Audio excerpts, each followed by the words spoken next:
Welcome to the Turnpike Sports Spotlight. Dave Weischadle with you. One of the most interesting and most challenging aspects of working in the gaming industry is working effectively within the rules and regulations of a state or jurisdiction. And when it comes to compliance, I don't think there's any better organization than Odds On Compliance. Believe me, if we want to do well in the gaming world, compliance is key. And right now we are going to talk with the CEO and co-founder of Odds On Compliance, Eric Frank, who's on the line with us right now. Eric, thanks for joining us. Thanks so much for having me. Now, you were actually on our show, House of Cards, some years back as a gaming attorney, talking about all the ins and outs of the gaming industry. Long time ago. Yeah, it was a while ago. It was a long time ago. So when it comes to knowing the gambling industry, you have the perfect background for that. But before you formed Odds On Compliance, tell us a little bit about your work in the gambling industry. Sure, absolutely. So I started off practicing law, as you said, and got to meet you there back at the AmLaw 100 firm several years ago. I went in-house after that to PokerStars, which is the largest online poker company globally, helped them kind of get through navigate the U.S. regulatory process for a while, and then grew into a role as their global head of compliance. So managed licenses in 25 plus jurisdictions, regulatory affairs on multiple continents. So, a fairly simple part-time job, I'd say. I ask you, what led you to form Odds On Compliance? I mean, how did that come into being? Because it just seems like such a natural outgrowth from what you were doing. Yeah, absolutely. So really what made me form Odds On was I recognized that the industry faced significant challenges, particularly around compliance. So as we saw sports betting just run across the states, right? We went from one state or two states in 2016 to, now over 30 states with legalized gaming. You keep adding a new jurisdiction every couple months, if not weeks, if not days, and staying up to date with the latest, regulations and compliance requirements in multiple jurisdictions, understanding the similarities, but also the differences across jurisdictions, really became a really difficult task. And so the way companies manage this was just throw more bodies at it. We just keep bringing people in and, throw more bodies at it. And that's how we're going to solve it, because we don't have time to come up with a more holistic approach. And so I had this problem. Others, similarly situated had this issue. And so, when I set out to form Odds On, it was, all right, how do we solve this problem? How do we solve the problem with, staying up to date with regulations, managing the risk around all compliance across multiple jurisdictions? And then can I bring together a team of experts, because as people kept getting acquired, going to new places, there was less and less talent out there. Can I bring together a team with, top tier talent to really help all organizations rather than focus on one? Let's talk about Odds On Compliance. What do you feel is Odds On Compliance mission in the gambling industry? What services do you provide for the gambling industry? So we have kind of two missions. One is build technology to make regulatory compliance more efficient and easier for the industry. So we're doing that. We built our first product, or one of our first products, called Playbook, which aggregates all the regulations across all jurisdictions. We started in the U.S. We just expanded to Europe, and we have 23 jurisdictions in Europe now, as well as Canada. And what we have is basically the regulations, statutes, advisory opinions, technical bulletins, all the information people need to manage regulatory compliance. We keep it up to date. We've added some AI search technology to make it capable for people to ask a question across multiple jurisdictions and get answers within seconds, rather than hours, days, weeks of research time needed. So we've kind of made the research and maintenance of your regulatory obligations super efficient with our technology. Our second mission is to have a top tier team of experts that can help kind of from a 360 approach of compliance. So whether you need help with licensing, whether you need help with your technical compliance, whether you need help with product submissions or audit. We have experts in each of those various fields that can jump into a situation and really help clients, large, small, operators, B2B suppliers, affiliates across the board, really understand their obligations and kind of help them manage them. I'm glad you mentioned your team, because what struck me first when I went to your website, oddsoncompliance.com, is the incredible people that you're working with. I mean, you have an award-winning company because you work with some of the best people in the business. I mean, give us a sense of who's the team you're working with, because really they're a virtual who's who of people in the gambling world. Yeah, no, I appreciate that. And typically what I say is the team around me is phenomenal, and I'm always the dumbest person in the room, and I love it.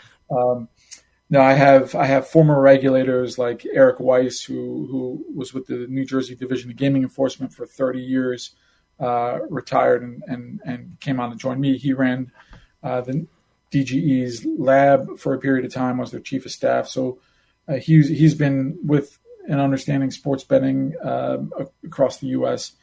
Since day one, as New Jersey was one of the first to regulate. We have people like Cheryl Jones, who joined me from a B2B supplier. She runs our European division, was with an independent testing lab for a period of time, understands the technical requirements across jurisdictions all over the world. People like John Wellendorf, who was head of compliance at Tipico and PointsBet for a period, just understands operationally and quite frankly commercially how companies need to run a sports book and business. Spent some time in Australia, really learning the business, and other folks. Mike Mignon was with an independent testing lab for a period, then was director of technical compliance at a major book. Understands the technical aspects, can speak to engineers, can speak to regulators, really versatile and can bridge those gaps together. So really solid team. I could go on for hours talking about my team for sure. One of the great things about doing this show is that we get a lot of people listening who are not in the gambling industry but are very interested in it. So I want to get everyone on the same page. When we say the word compliance, what do we mean? I mean, I'm sure a lot of people out there are saying, oh, you just follow the rules and you should be okay, but it's a lot more complicated than that. When we're using the word compliance, what are we talking about?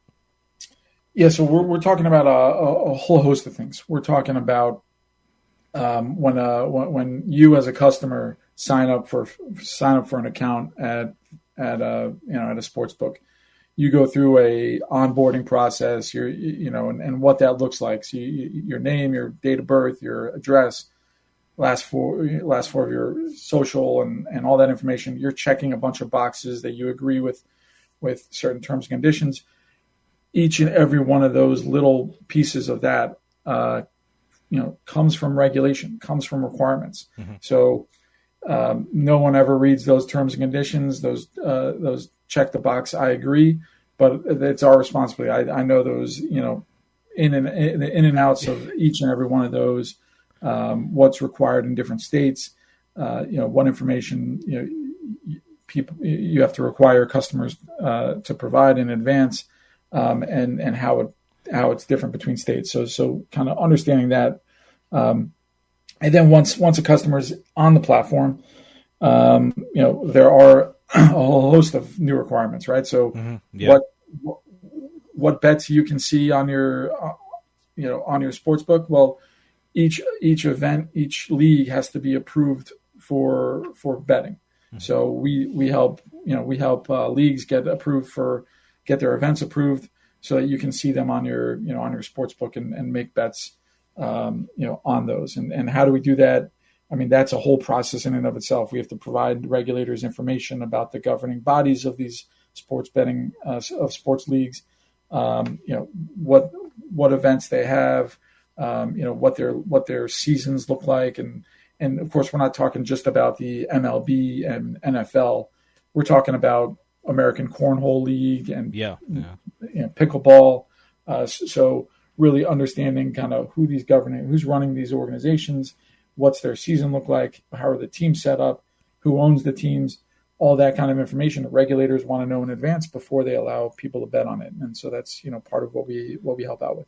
I have been amazed at the evolution of the industry and the changing rules and regulations that a business in the gaming industry have to abide by. It's just absolutely amazing. Let me ask you about the sports betting business.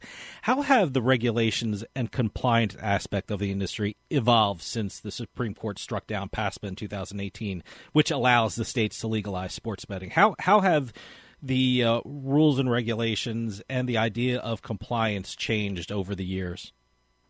Yeah, I think regulators are continuing to learn and grow and learn from each other, quite frankly. So as more and more states come on board, they're talking to each other, understanding the issues that the quote unquote early birds had. Quite frankly, a lot of them are using Playbook, our product, to learn the regulations and understand the regulations of different states. And I think that, there's a sophistication process that occurs, and it's not only revising and updating regulations. So as things change around, like two-factor authentication, something that really barely existed in 2017 now is you log into your bank, you log into anything, and you have two-factor authentication, and the industry kind of evolved with that.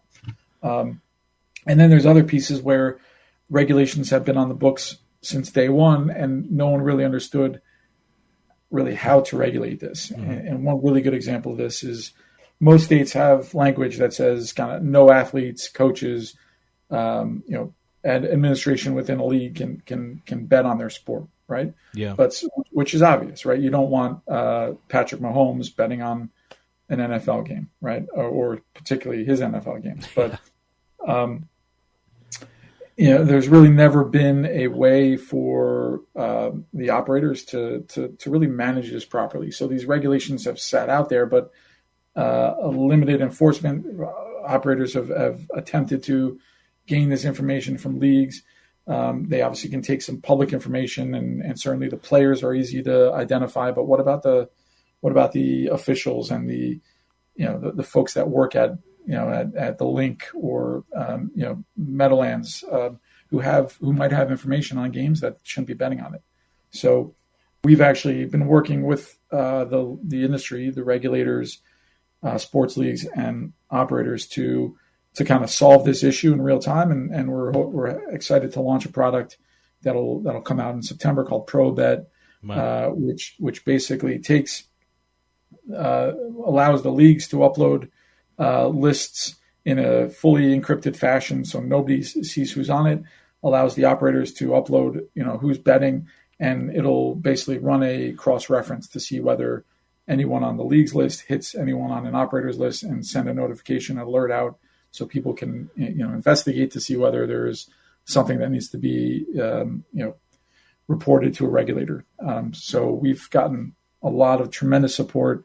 Over 100 organizations have already signed up to. Wow, that's great. To be involved in that. I would think one of the most challenging things about dealing with compliance issues is the fact that every state has different rules and regulations with regard to gambling and sports betting.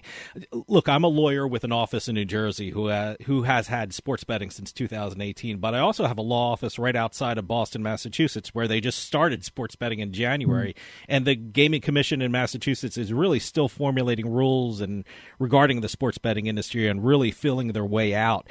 Are compliance issues in newer jurisdictions harder to navigate? Because in some states, like I said, they're still working some issues out, even though, sports betting is up and running. It's still kind of evolving in Massachusetts. Yeah, absolutely. I will say, I think we have some tremendous regulators across the United States here. And they are obviously there to enforce the rule, create the rules and enforce them.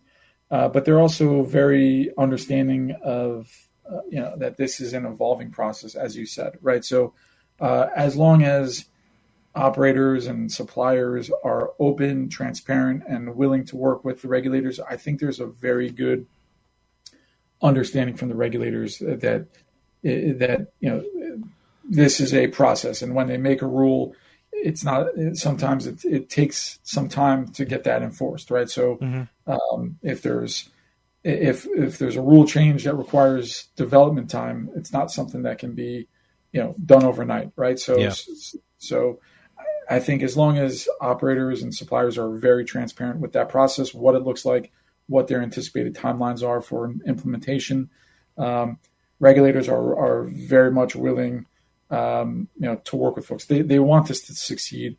Their goal isn't to play gotcha. Their goal is to have,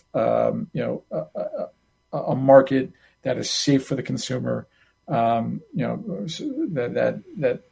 has the right type of operators within that market, offering them products that meet the regulatory obligations. But their goal is to make sure that it's a prospering market, not to play gotcha with their operators. Now, Odds on Compliance does work on a global scale, and I'm curious, when it comes to compliance and regulatory issues, how different is the U.S. from other areas of the world in the gaming industry? I mean, how does the regulatory framework differ in the U.S. than in Europe or Asia or other areas who have gambling?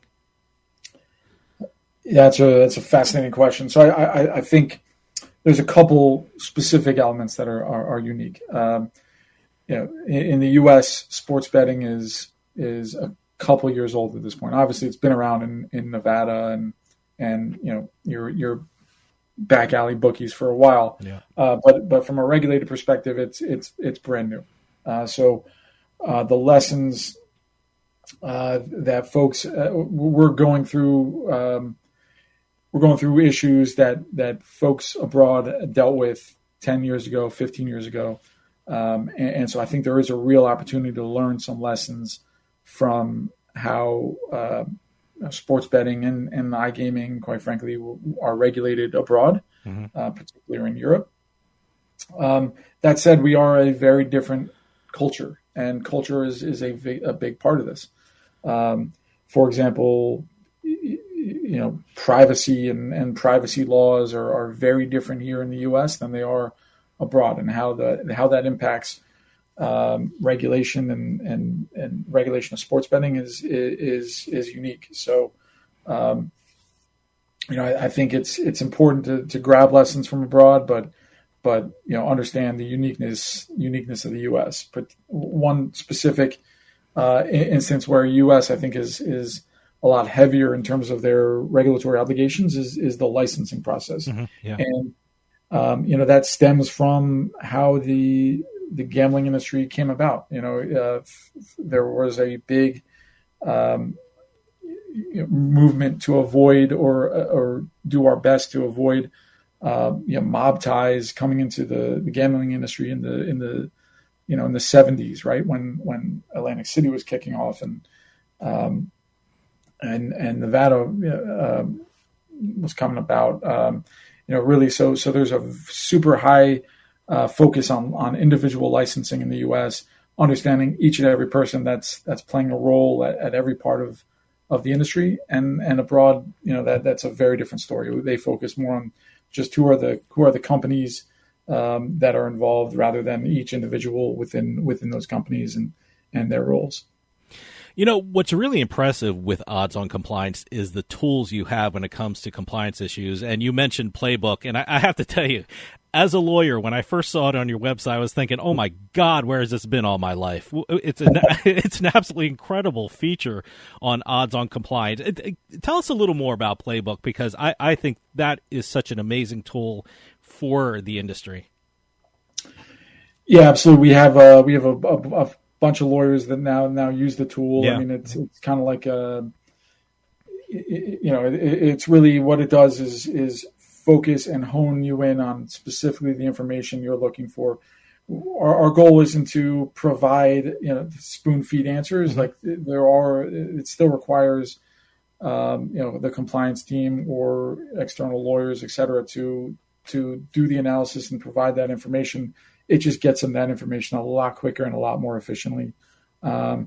Gives people a lot more of an educated approach to what they're researching, and we do that through a couple different a couple different aspects of the product. First is, again, we have a library that has every single regulation, statute, technical bulletin, advisory opinion across the U.S. and abroad, and we keep those up to date. We have multiple systems that check daily, monthly, and quarterly to kind of check that information to make sure it's kept up to date, minute by minute.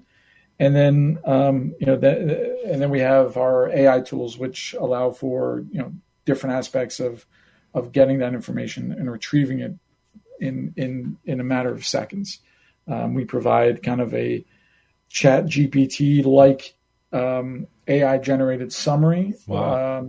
To questions that people are asking, but more importantly, we also give them exactly the source information. So if you need to know the cost of a sports book license in 10 jurisdictions, you can just ask that question across the jurisdictions you're looking for, and that information comes back to you within seconds in our summary. But then also any good compliance or legal professional wants to see it for themselves. We provide exactly the sources where that information comes from, take you exactly to where within the statute, that answer or that information sits, and allow people to kind of, confirm for themselves and analyze for themselves that information.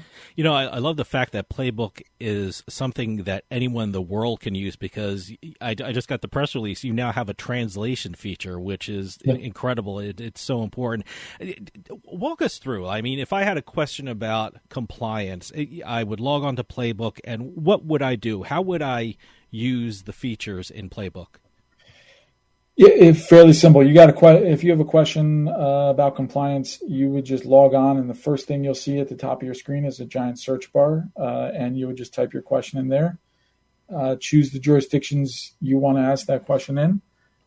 Choose the verticals that you want. We have sports betting, iGaming, land-based gambling, DFS, lottery.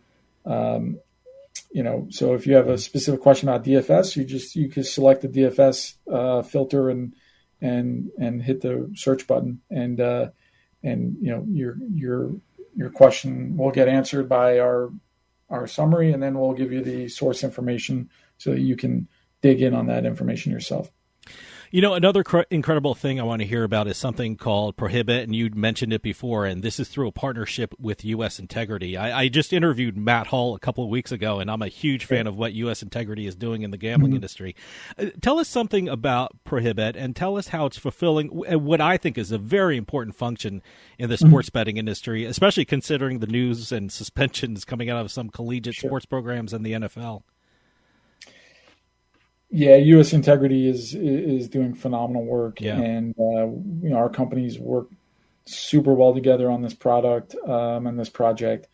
Matt Holt and Scott Saden have a great team behind them at U.S. Integrity, and it's been phenomenal working with them on this, and really, like I said, this is to solve a problem that's sat out for some time of how do we get the information to operators about who should not be betting on different sports, and how do we do that in a safe and secure manner so that people's information is protected, the leagues feel comfortable that they're not sharing lists of personal data across 70 different sports books. They can centralize it into one place that we have fully secured system.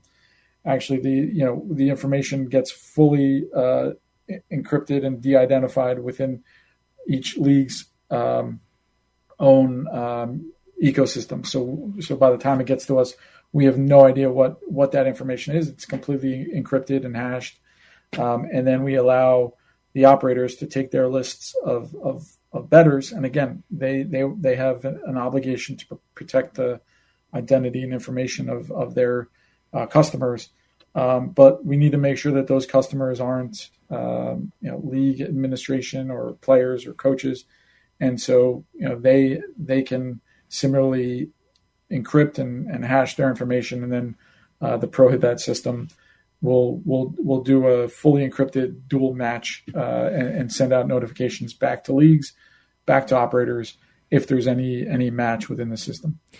Prohibit is such an amazing idea. I'm just curious how this partnership came into being. Did Odds on Compliance approach U.S. Integrity? Did it happen the other way around? I mean, I'm just curious how this came into being, because it seems like your two companies are such a perfect fit for this project. Yeah.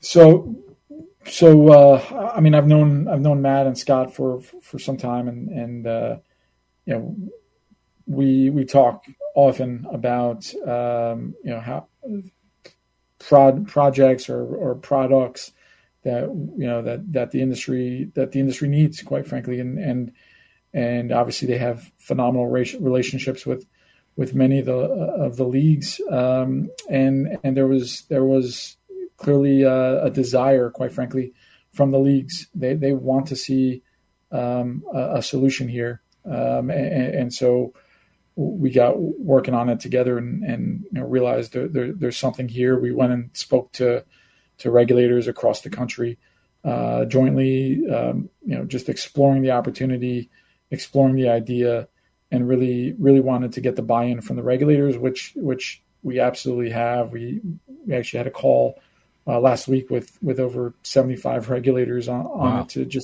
to give an update of the project, and they're quite frankly really excited about what we're doing. Another thing I saw on your oddsoncompliance.com website is a great thing you're doing for affiliate marketers. You have the marketing affiliate portal. What is that, and how can those who are in affiliate marketing use that?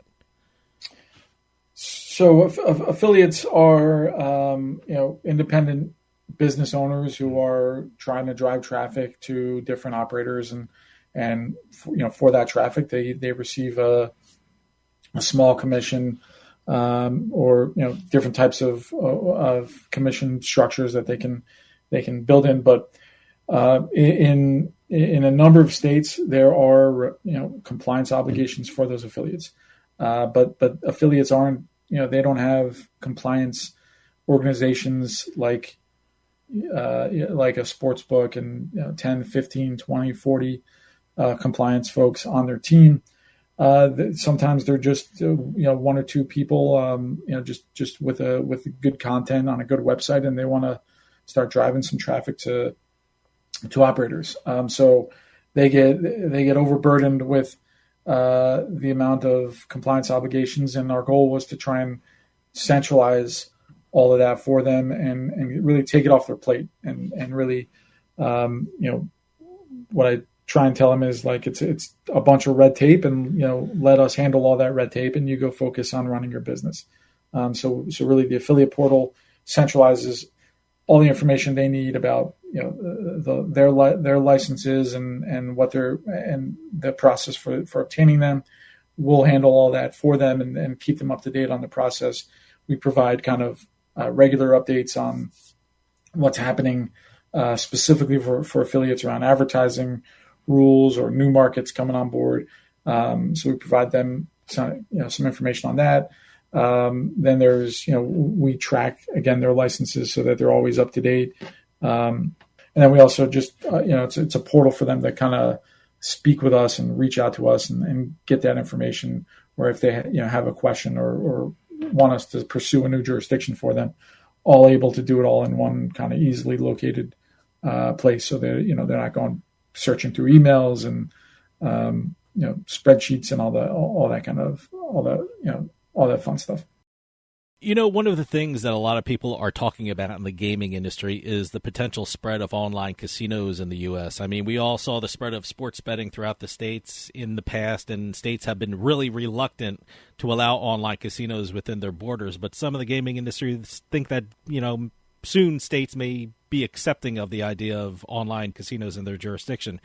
Do you think, as a regulatory or as a compliance issue, that online casinos will have to go through the same hurdles as sports betting? Or do you think that since states went through the task of formulating the regulations for sports betting, online casinos will have an easier go of it compliance-wise?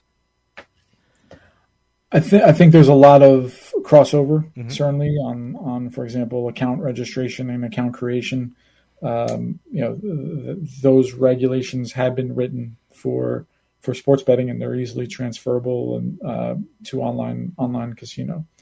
There are definitely some unique features to online casino. For example, how are the games approved and reviewed? Third-party games are absolutely critical to online casino. So that's a whole process that has to be written. How are they evaluated? How often are they? Do they need to be recertified, et cetera? What's the process for integration into an operator? So there's definitely a piece of work around that. But for the most part, I think consumer facing regulations are written, and so I think it will be I don't say easy, but a fairly quick process for regulators to kind of start drafting and putting together a set of regulations to manage online casino once they're ready. Like you said, I think states have been reluctant to do so. Yeah, I certainly, Rhode Island just passed online gaming very recently, online casino, and I think there certainly will be it'll happen. It won't happen at the pace that sports betting occurred, but you'll start slowly seeing states turn on online casino and regulating that over the next certainly for the rest of the decade for sure. What do you see as the big issues in the near future when it comes to regulation and compliance? I mean, I can tell you whenever I talk to a lawmaker or a gambling operator, they usually tell me about how betting on esports is going to be a regulatory nightmare, or they start talking about the amount of advertising that should be allowed. But what are you seeing as some of the big regulatory and compliance issues in the near future? I think you mentioned one there on advertising. So it's a really interesting debate, right? So how much freedom do we give to people to see what be able to make their own decisions on whether to look at an ad and whether to sign up for an account, or should there be certain restrictions, right? Should sports betting ads only be available after a certain hour when they're likely not to target minors? And all these are difficult questions that regulators will have to look at and evaluate. And I think as we see an uptick in regulated gambling, you're going to see an uptick in people needing, who have issues with gambling, right? And there's going to be more problem gamblers. It's not to say they weren't gambling before. It's just now they're doing it on and this is the importance of regulation. They're now doing it on a site that is regulated and monitored by the state and that tracks this type of information versus an offshore book or a back or back alley bookie that they're not tracking responsible gaming the way regulators and operators in a regulated market are. So while the number of people with problem gambling issues is going to increase, I don't necessarily think that it's a result solely of the ability for people to bet on regulated sports books. I think a lot of those folks were there. They're just now being monitored and tracked appropriately, and quite frankly, so that they can get the right help that they need. And I think a lot of the operators do a great job of providing that education and information. But I think that's going to be a big piece of debate moving forward. What should operators be doing? What should they be mandated to do to assist with responsible gaming measures? And Europe just is going through this significantly now. The UK putting in fairly significant measures to manage some of this, and I think you'll see some of that come across to the U.S. Eric, we're running out of time, but can you give out your website so people can check out Odds on Compliance and all the great things you're doing in the gaming industry? Yeah, absolutely. Oddsoncompliance.com. Feel free to reach out. Quite frankly, I mean, if you're just a consumer that's just interested in the space and have questions, our team just loves what we do. We love talking about sports betting. We love talking about iGaming. So happy to have a conversation and fill people in on anything sports gaming related.